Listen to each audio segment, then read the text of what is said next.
Hello everyone, welcome again to Beyond Teachings. I am Shreya Shrivastava, your biology teacher.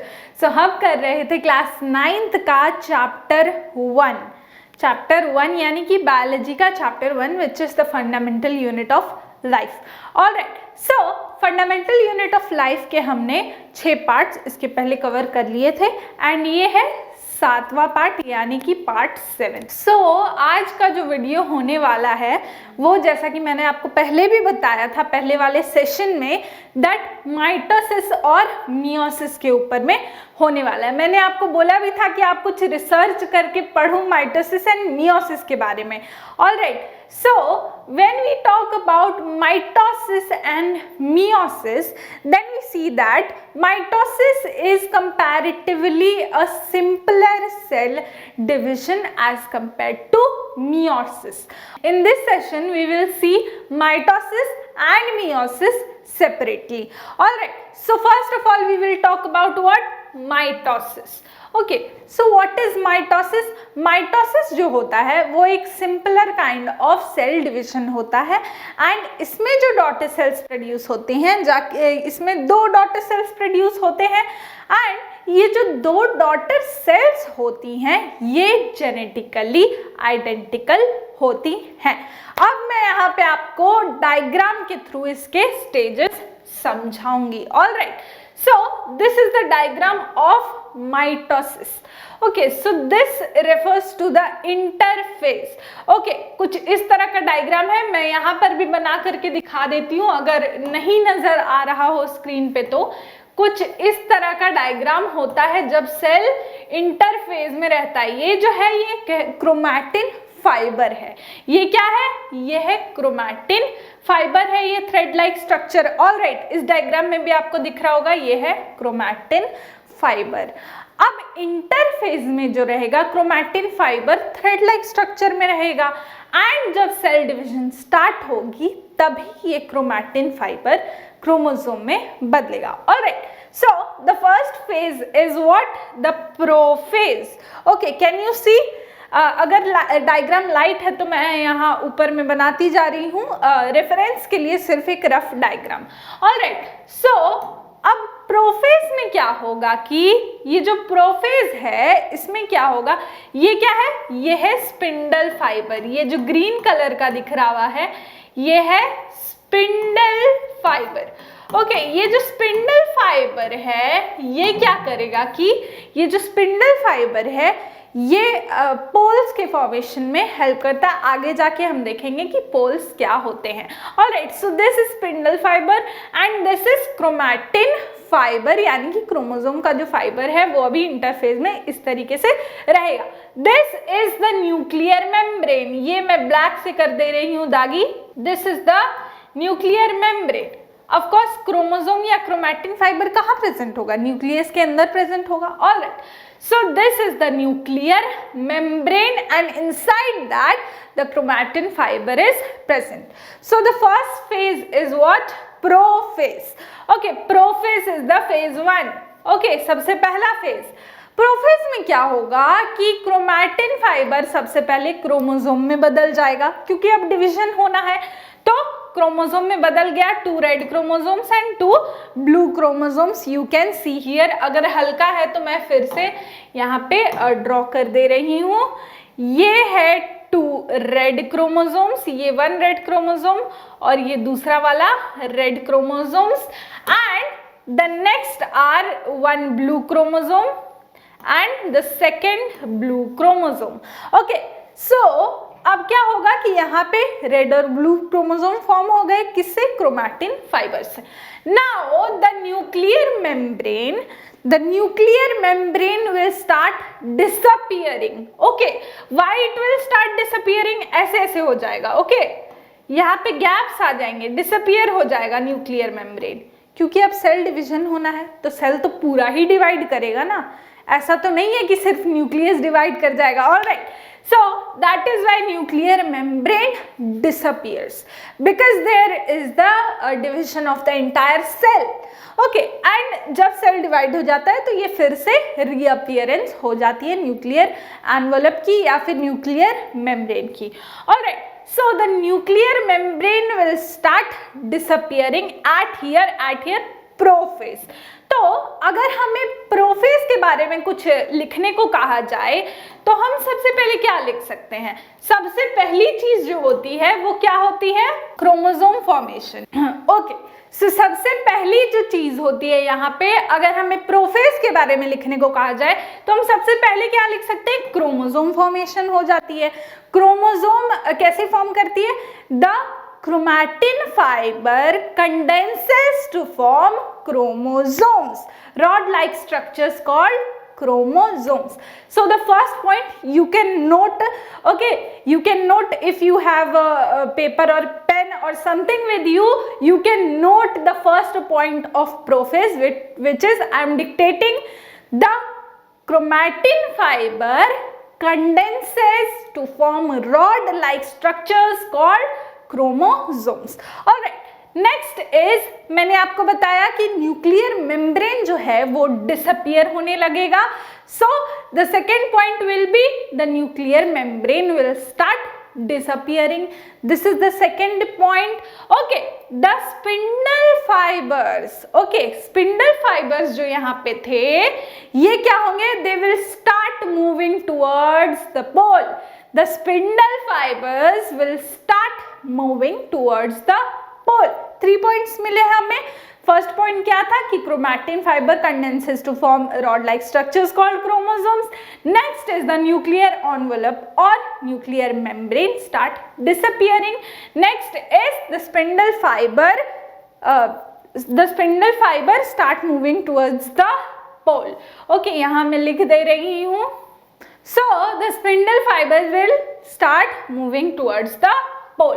ये हो गया, ये 3 चीजें हो गई प्रोफेज के बारे में। You can note if you want, मैंने डिक्टेट तो कर ही दिया है। Then we will move towards the metaphase. Now let's see what happens in metaphase. In metaphase में क्या होता है कि न्यूक्लियर मेम्ब्रेन जो है वो पूरी तरह से डिसअपियर हो जाता है and the chromosomes arrange themselves in the equatorial position. ये जो सेल का इक्वेटर है यानी कि बीच में, सेंटर में, ये खुद को अरेंज कर लेंगे। Chromosome start arranging themself in the equatorial position in the centre of the cell. Alright, and formation of spindle fibre हो जाएगी यहाँ पे। ऑलराइट, यहाँ पे क्या हो जाएगी? सबसे पहले स्पिंडल फाइबर की फॉर्मेशन हो जाएगी। स्पिंडल फाइबर की फॉर्मेशन हो जाएगी। यहाँ पे स्पिंडल फाइबर की क्या होगी? फॉर्मेशन हो जाएगी सबसे पहले। And the nuclear membrane will completely disappear. Okay, the nuclear membrane will completely disappear. ये तो 2 चीजें हो गई। एंड जो तीसरी चीज है जो मैंने आपको बताया, आप लिख सकते हो अभी भी, the chromosomes will start arranging themselves in the center of the cell in equatorial positions. Alright, the centrioles. Okay, chromosomes के जो सेंट्रियोल्स होंगे जहां पे ये 2 क्रोमोसोम्स मिलते हैं एक दूसरे से, centrioles will start arranging themselves in the center of the cell in equatorial positions. Okay, आप लिख सकते हो पेपर पेन लेके। मैं फिर और एक बार डिक्टेट कर देती हूँ। There is a formation of spindle fiber in the metaphase. The nuclear membrane disappears completely, and the centromeres of the chromosomes start arranging themselves in the equatorial position in the central of the cell. Okay, next we will see what is early anaphase. early anaphase क्यों कह रहे हैं हम इसे? early anaphase यानी कि anaphase के पहले, और प्री एनाफेज भी कह सकते हैं हम इसे। आप इसे एनाफेज में भी अगर इंक्लूड करना चाहते हो तो कर सकते हो। Alright, so in anaphase the centromere will divide. Okay, centromere क्या होगा? डिवाइड हो जाएगा। एंड द सिस्टर क्रोमैटिड्स, अगर एक ऐसा क्रोमोसोम है तो एक ये क्रोमैटिड होगा ऑलराइट, एंड दूसरा क्या होगा, एक ये होगा, तो इसको क्या बोलेंगे, सिस्टर क्रोमैटिड्स बोलेंगे इन दोनों को. So the centromere will divide. Okay, the centromere will divide. Okay, the centromere divides. The sister chromatids start moving towards the poles.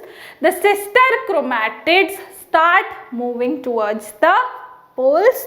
Next हम देखते हैं क्या, अब जब ये sister chromatids जो हैं वो poles की तरफ move कर जाएंगी तो क्या होगा, फिर ये अपने पोजीशन पे आ जाएंगी एंड यहाँ पे दो सेल फॉर्म हो जाएंगे. यहाँ पे एक क्लीवेज जैसी दिख रही है आपको, ये क्लीवेज, ये जो क्लीवेज है ये और डीप होती जाएगी एंड ये सेल दो सेल्स में डिवाइड हो जाएगा. देन ये जो लास्ट टेलोफेज होगा, इसी में क्या होगा, ये जो क्रोमोसोम हमने बनाई थी क्रोमैटिन फाइबर से, ये फिर से क्रोमैटिन फाइबर में बदल जाएगी and the nuclear membrane will start reappearing and we will get two daughter cells. इसका प्रोफेज जैसा ही है, the chromosomes will disintegrate to form chromatin fiber, the nuclear membrane will reappear and we will get two daughter cells. So this was all about the mitosis. Let's see about meiosis. Okay, now meiosis is a little bit complex. Okay, so meiosis जो है ये एक लंबा process है जो कि आपको higher classes में पढ़ने को मिलेगा इन डिटेल, बट यहाँ मैं डायग्राम के थ्रू समझाने की कोशिश कर रही हूँ. इंटरफेज में क्या होगा कि इंटरफेज में अगेन क्रोमैटिन फाइबर से क्रोमोसोम बन जाएगा. अब क्या होता है, मियोसिस में माइटोसिस भी इंक्लूडेड होता है. ऑलराइट, तो यहाँ पे होगा जब ये क्रोमोसोम बन गया तो माइटोसिस होगा. माइटोसिस के बाद हमें दो डॉटर क्रोमोसोम्स मिलेंगे. Alright, 1 and 2.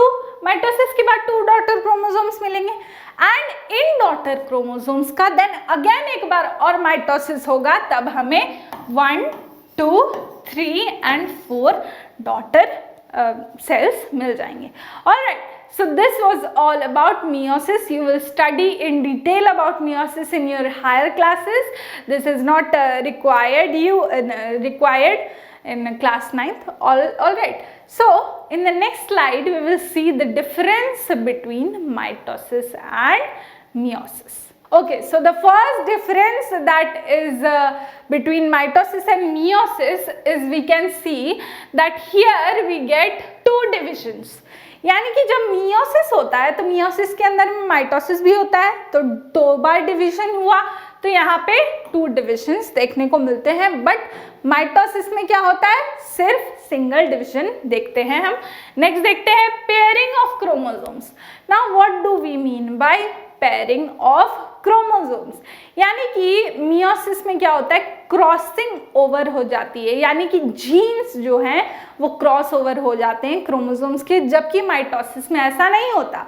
And in jeans की क्रॉसिंग ओवर की वजह से वेरिएशंस आते हैं मियोसिस में एंड वेरिएशंस नहीं आते माइटोसिस में. नेक्स्ट हम देखते हैं variation occurs due to crossing over, जैसा कि मैंने आपको अभी बताया, एंड नो वेरिएशन अकर्स क्योंकि यहाँ क्रॉसिंग ओवर होता ही नहीं. नेक्स्ट देखते हैं क्या है, इंडिपेंडेंट असॉर्टमेंट ऑफ क्रोमोसोम्स. यहाँ क्या होती है, क्रोमोसोम्स की इंडिपेंडेंट असॉर्टमेंट होती है.